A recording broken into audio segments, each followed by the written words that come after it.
नमस्कार, यूपी खबर देख रहे हैं आप। आपके साथ मैं हूं आस्था श्रीवास्तव। आइए नजर डालते हैं इस वक्त की बड़ी खबर पर। श्रावस्ती जनपद के परसोहना गांव में करीब हफ्ते भर पहले ही सिंचाई विभाग ने बुलडोजर चलाकर जहां आधा दर्जन घरों को ढहा दिया, तो वहीं अब भी करीब आधा दर्जन घरों पर खतरा मंडरा रहा है।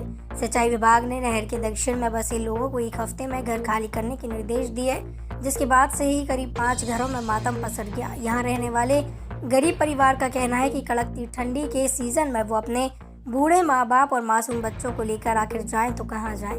घर के लोग ये फरमान सुनकर बीमार हो गए। करीब 1 हफ्ते पूर्व जिनका घर तोड़ा गया था, उनके परिवार नहर के पास ही तिरपाल तान कर रह रहे हैं। ये उम्मीद लगाए बैठे हैं कि प्रशासन उनकी मदद करेगा और उन्हें कहीं बसाने का काम करेगा। आपको बता दें कि विकासखंड सिरसिया के परसोहना नहर के किनारे बसे लोगों की जमीन को नहर विभाग अपनी जमीन बता रहा है, तो वहीं ग्रामीणों से जिला पंचायत की जमीन बता रही है। इसे लेकर 4 महीने पहले ही घर खाली करने के निर्देश दिए गए। ग्रामीणों ने साजिश को गंभीरता से नहीं लिया, जिसके बाद प्रशासन ने कई घरों को जेसीबी लगाकर ढहा दिया। परसोना ग्राम प्रधान प्रतिनिधि है सर। ये हमारे यहाँ ग्राम सभा में कई बार सिंचाई विभाग वाले आए, तो उन लोगों से हमारी वार्ता हुई और उन लोगों ने आए तो बताया कि हमारे नहर में ज़मीन है। तो हम कहा ठीक है साहब, आपका अगर नहर की ज़मीन है तो आप इसको मौखिक जांच करवा लीजिए। तो अपना अधिकारी लेकर के आए, लेखपाल लाए और तहसीलदार साहब भाई आए। तो एक बार उन्होंने वहाँ नहर विभाग से लेकर के बीच गोला से जो पुल बना हुआ है वहाँ से 80 मीटर इधर लिया गया और 80 मीटर उत्तर लिया गया और 80 दक्षिण लिया गया। फिर इसके बाद ये जो मकान जितने बने थे ये सब मकान बच गए। इसको फिर एमए साहब ने कहा ये हमारे जिला पंचायत में है, तो एमए साहब यहाँ छोड़ करके चले गए कि चलिए ठीक है, ये कोर्स इनका नंबर है, चलो बाद में देखा जाएगा। तो एमए साहब अपने स्तर से बचा के चले गए। फिर इसके बाद में जब आए एमए साहब और नहर विभाग वाले आए तो एक कूदा इधर खड़ा हुआ है, एक सामने गड़ा हुआ है पत्थर, एक नशा पत्थर खड़ा हुआ है। तो उस पत्थर को हम लोगों ने दिखाया गया, तो उसी को एमए साहब मान करके ये मकान पूरा छोड़ गए। और फिर अब की सिंचाई विभाग वाले जब आए तो इन लोगों से हमारी बात एक्सीएन साहब से अंदर हो रही थी और वो लेकर जेसीबी जब यहाँ पहुँचे तो ये तुरंत तत्काल किसी का बात मानने के लिए कोई तैयार ही नहीं हुए। तुरंत पहुँचे, तुरंत ये मकान सब गिराने लगे।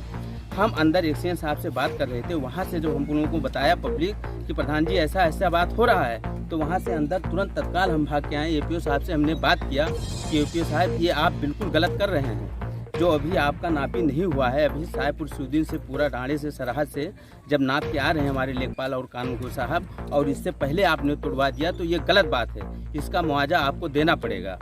तो एपीओ साहब ने कहा चलिए ठीक है। बस उसी जगह से हमारी उनकी मेहनत हुआ और मशीन ले करके और अपना आप ले करके फिर अंदर चले गए और हमारे साथ जनता भी पीछे गई। फिर वहीं से मामला खत्म हो गया। अच्छा, ये बताइए प्रधान जी, सिंचाई विभाग वाले कह रहे हैं कि आप लोगों ने उनकी ज़मीन पर अवैध कब्जा किया हुआ है जी, जबकि आपका कहना है कि ये ज़मीन जिला पंचायत की है जी। तो इस संबंध में आपको पहले नोटिस भी दी गई थी जी। तो नोटिस का आपने जवाब दिया था, तो हाँ। उस पर क्या कार्रवाई थी बताइए। पहले नोटिस का जवाब हम लोगों ने दिया गया कि ये जिला पंचायत की ज़मीन है और कोर्ट सिंह का नंबर है। इधर दक्षिण साइड में कोई आपका इधर नहर की ज़मीन नहीं है। आप लोगों ने कई बार नापा तो 80 मीटर लेकर के और ये पूरे मकान जितने हैं सब पड़े हैं और सब शेष ज़मीन बच गया। फिर इसके बाद में नहर विभाग वालों ने फिर दोबारा पैमाइश जब कराया, फिर वही जगह पड़ा, नशा पत्थर जो जहाँ गड़ा हुआ था उसी जगह फिर पड़ा।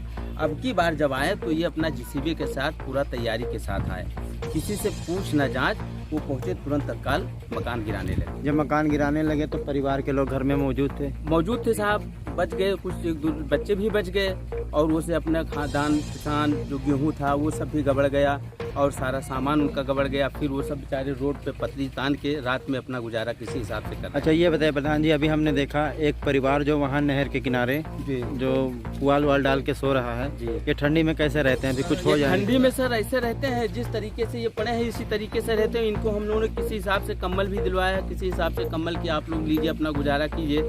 जब तक ये मामला फाइनल नहीं होता है तब तक किसी हिसाब से आपको जीवन ऐसे ही करना है। हम लोगों ने व्यवस्था किसी हिसाब से पतली तान के ऐसे करवाया। ये जो गाँव वाले हैं ये मतदाता हैं जी, ये वोट देते हैं, वोट देते हैं सर। श्रावस्ती से जो जिला प्रशासन यहाँ आया था जी, तो उन्होंने इनको बसाने का कोई उपाय नहीं किया?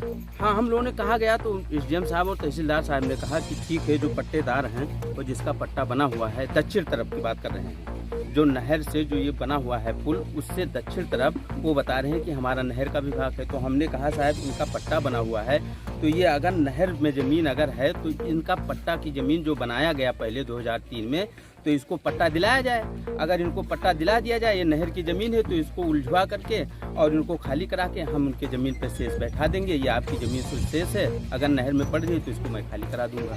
अच्छा, हमने ये सुना हमारी एसडीएम साहब की बात है। प्रधान जी बताइए, हमने सुना है कि अभी अल्टीमेटम देकर गए हैं कि 20 और 25 घर और गिराना है। जी कह गए। तो उनके परिवार वाले इस वक्त क्या कर रहे हैं, क्या तैयारी कर रहे हैं, बाहर जाने की तैयारी कर रहे हैं कि? हाँ, उसके परिवार यही सबके पास, नेता के पास, विधायक के पास, सभी लोगों के पास दौड़ भाग अपना लगा रहे हैं कि हमारा लोगों का कहीं वतन नहीं है, गरीब जीवन हम लोगों का कैसे होगा। तो सर जी आप लोग हमारे साथ, आप लोग खड़े हुए, हमारा मदद कीजिए। हम लोगों के पास ना अंदर मकान है ना बाहर है, वही जो मकान है वही है, उसी में रह रहे हैं। अब हम लोग आखिर जाएंगे कहाँ जाएंगे? तो उनको हम लोगों ने आश्वासन दे रहे हैं और एसडीएम साहब, तहसीलदार साहब को, दोनों लोग से मैंने बात किया तो उन्होंने कहा ठीक है, दीपावली के बाद आएंगे, जहाँ ज़मीन शेष देखा जाएगा उसी हिसाब से बैठाया जाएगा। अब्दुल मजीद जी, कि इतनी ठंडी है, आप ठंडी में यहाँ क्या कर रहे हैं? क्या करूँ, कहाँ चला जाऊँ, किसके घर पे जाऊँ? जब कुछ ले देखे उतने रहा वो होता ले लें तो कहाँ चले जी।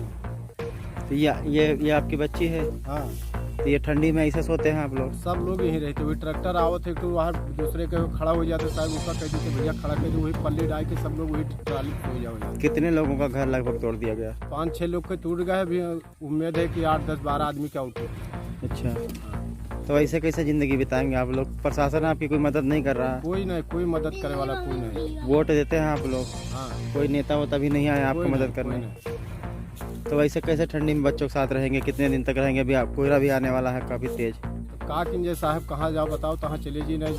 का किंजे जाओ कि तो जहर के सुई लगवा ले, दवाई खा ली, मर जी। हम लोग का करें? ये बच्चन के देख के उनके दर्द नहीं लाग। ये लड़की कहे ले गए, उनके आगे बैठा दिया, हम कहें शायद थोड़ा सा हमें बचा दे कहूँ।